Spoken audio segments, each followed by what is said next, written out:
Hi everyone, it's Christiane. Thanks for tuning into my channel. Um, Today is October 16th, 2020, and it is the new moon in new moon in October, new moon in Libra. And I'm gonna go ahead and leave that alone. I have a lot of friends that could go ahead and check out Crystalline. I know that she'll be able to explain what that means. What I'm here to do today is talk about and tune into the energy of our new moon and kind of the mentality around what we need to be focusing on or things that we are focusing on a collective level. The new moon, I was born on a new moon, and I think that I really resonate with it. And it's actually, it's an interesting fact is that people think that, or women think that we're supposed to cycle, biologically cycle with the full moon, but we're supposed to cycle with the new moon. And I know that I personally do. Little kind of a lot of information. But so during the new moon, we are being asked to turn inward. And especially now that we're moving to the later half of the year and being in October, it's when we start feeling the change in the air, starts getting things start getting a little bit colder. Internally, we start kind of like trying to remind ourselves, oh yeah, we're gonna have to go through the whole winter thing. We're gonna have to find new hobbies indoors. We're gonna have to figure out how we're gonna stay warm. We're gonna figure out what we're gonna do for work. And so all of these things are not original kind of to where we are as a society today.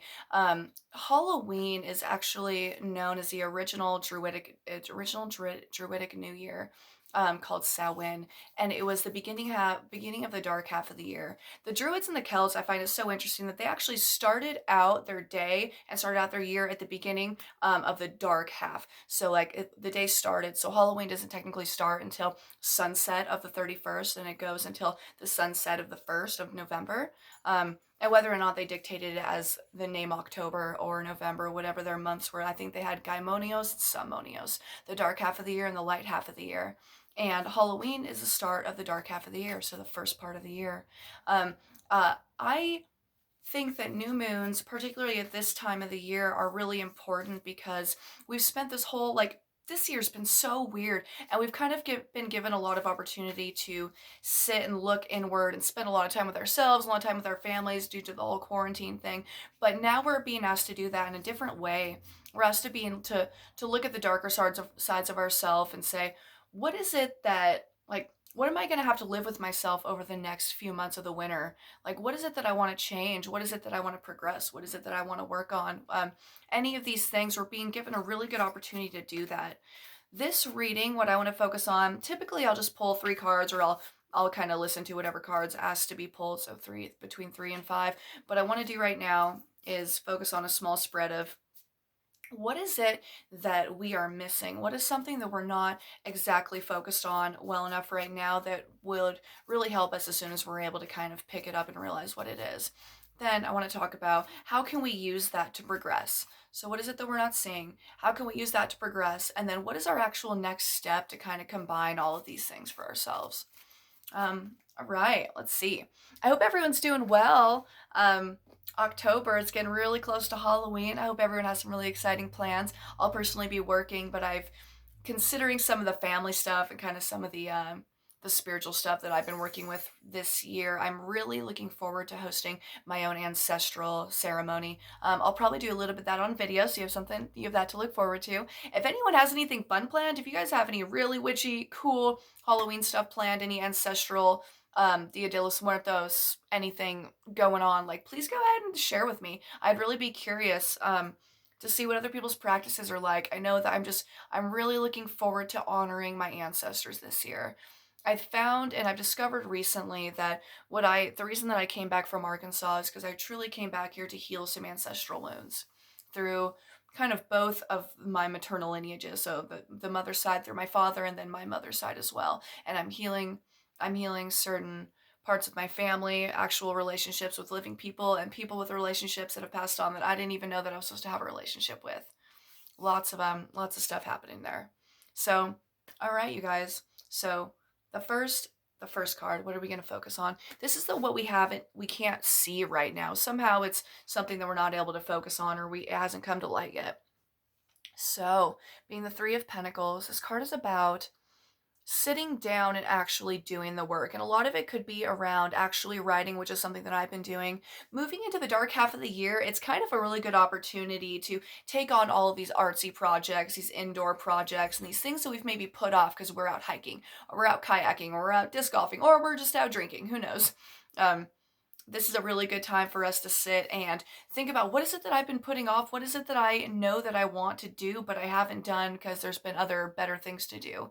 And not even to make yourself feel bad about that. I just think that right now we are given a really good opportunity to, and this could be journaling too. Actually, I'm hearing a lot about journaling because I think that if anyone's familiar with the Artist's Way by Julia Cameron, this book is changing my life. It's a 12-week program through this book. I got it because I was at a bookstore somewhere in Little Rock, and all of a sudden I'm reading, and this book falls off the bookshelf, and I look over, and it's The Spiritual Path to Unblock Your Creativity, and so that's what I'm working on, and I think I'll do some videos around that too. I think that that would be really important around walking people through some of the stuff that she teaches on how to become an unblocked creative, like the kind of pain that comes from creator's block and writer's block, the kind of thing that wanting to get something out or having so much built in and pent up inside of you and not finding a way to get it out or not feeling like you have the ability or the um tenacity or the discipline to do it. I think that that's what this is talking about too, is that we are going to be finding a way to finish these projects that we've started or to even start projects and then really just continue to work on them.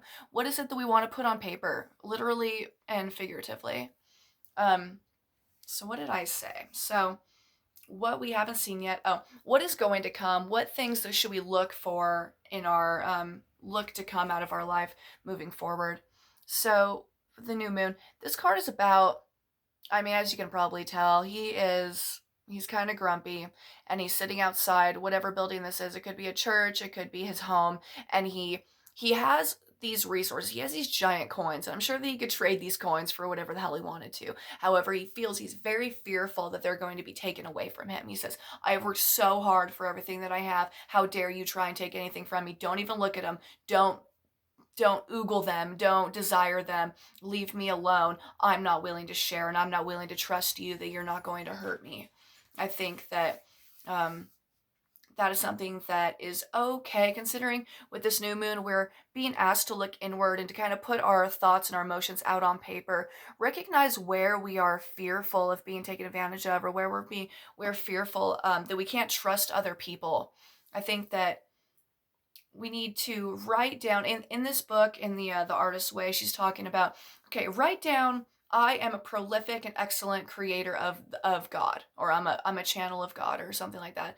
And then you have to write down all the things that come after that, all these blurts that are like, you don't even write, like you don't even finish your projects, or you don't even, like, none of your stuff even makes sense, people don't understand what you're saying, oh, you're trying too hard, blah blah blah, all of these things. And those, not that those were personal, those were personal representations of what I think, but um, we're being asked to put down on paper these things that we are struggling with, and these fears that we have in relationships with other people, how we fear that they may or may not be supportive of us, and then also how we are not supportive of ourselves and how we don't feel like we can trust ourselves. Um, the next step. Wow, look at this. Okay, so I've recorded this video twice, which I tend to do. I try and do a really good job, and so I do it a couple times so I can practice. The first time the karma card fell out, which is the three women looking up, and it's a lunar eclipse. This card is the final card and is the moon. So this card is named after the goddess Hecate.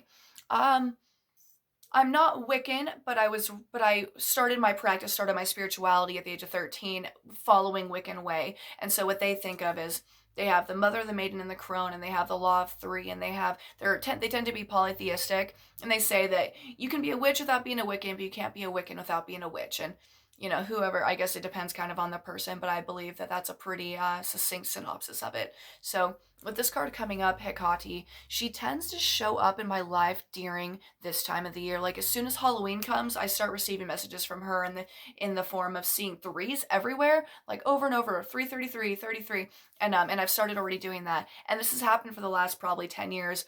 I don't know if I'm not sure what my idea is on polytheism or on these like multiple gods and goddesses theory. I just know that there are entities outside of myself that they exist whether or not I believe that they exist.